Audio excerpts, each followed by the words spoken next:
Hola a todos.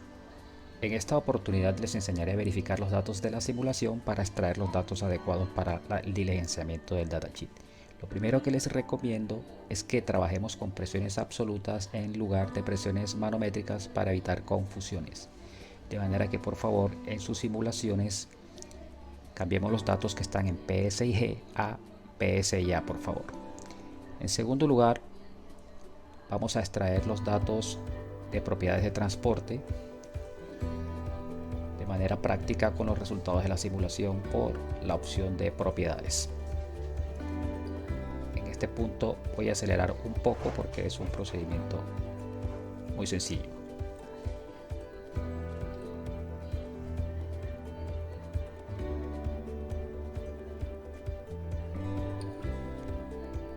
Incluiremos los datos de viscosidad, presión de vapor y calor específico. De esa manera ya los podemos revisar en los resultados de las corrientes. En tercer lugar, vamos a revisar el tema del filtro de canasta. En las diapositivas que les he proporcionado encontramos la caída de presión del filtro para 800 galones por minuto. Y como ven en las diapositivas, por medio de la ecuación de Darcy, podemos manejar esta información a través de la longitud equivalente o del coeficiente de resistencia.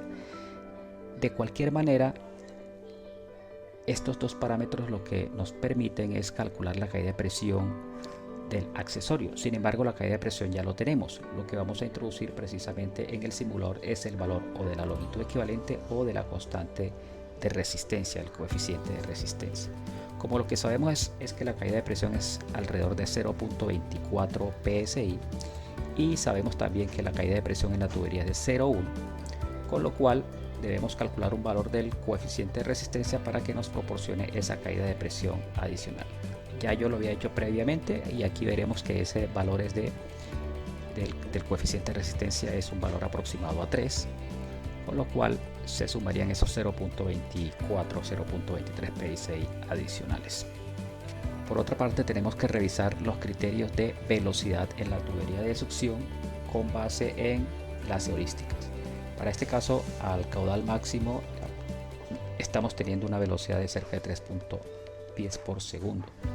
La heurística nos habla de que la velocidad y la caída de presión no deberían superar 0.25 psi por cada 100 pies.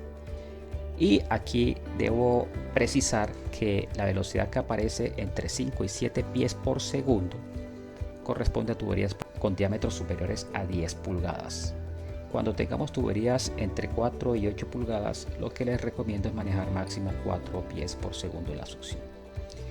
Pero tenemos un caso extremo que es el de 880 galones por minuto,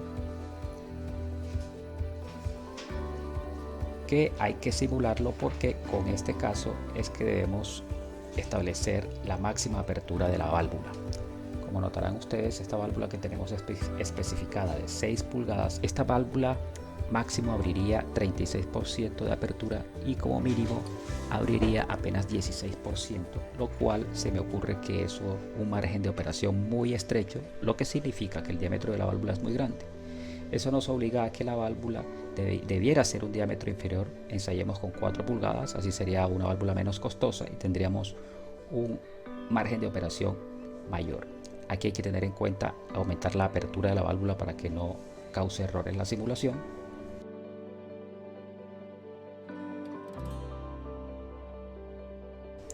Ejecutamos y encontramos que esta válvula queda con un margen de operación mucho más amplio.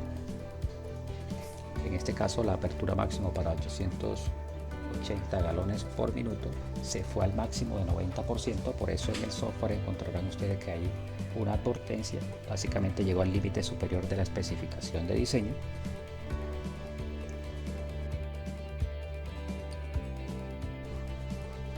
Sin embargo, hay que tener en consideración que cuando cambiemos el caudal de operación hay que modificar la presión de descarga de la bomba, en el sentido de que las bombas centrífugas, cuando manejan menos caudal, aumentan su presión de descarga. Lo que yo les recomiendo en este tipo de simulaciones como ensayo inicial es que entre el caudal máximo y el caudal normal aumente la presión de descarga cerca de 10 psi y entre el caudal normal y el caudal mínimo otros 10 psi. Esa primera aproximación es una buena recomendación para los cálculos y diligenciamiento del datasheet. De todas maneras, cuando tengamos la curva real de la bomba, esta presión no se va a suponer, sino que trabajaremos con la presión real que proporcionará la curva. La otra recomendación es que la caída de presión a través de la válvula de control en la apertura máxima debería ser al menos 15 psi. Como ven ustedes, con esta válvula de 4 pulgadas la caída de presión para el máximo caudal está arrojando cerca de 18 psi, lo cual es un buen indicativo. Recuerden, para el flujo normal subir otros 10 psi. Recalculamos la caída de presión en la válvula y la apertura.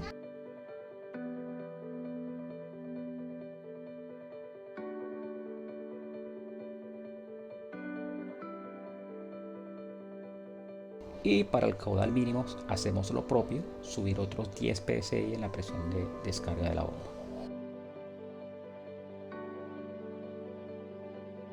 Finalmente, hay que calcular la potencia del motor en el escenario de mayor caudal esperado. Justo en ese máximo caudal esperado también hay que considerar el escenario de mínimo NPSH, es decir, el nivel mínimo en el tanque de succión. Para esto vamos a considerar solo 30 centímetros de nivel en el tanque de succión.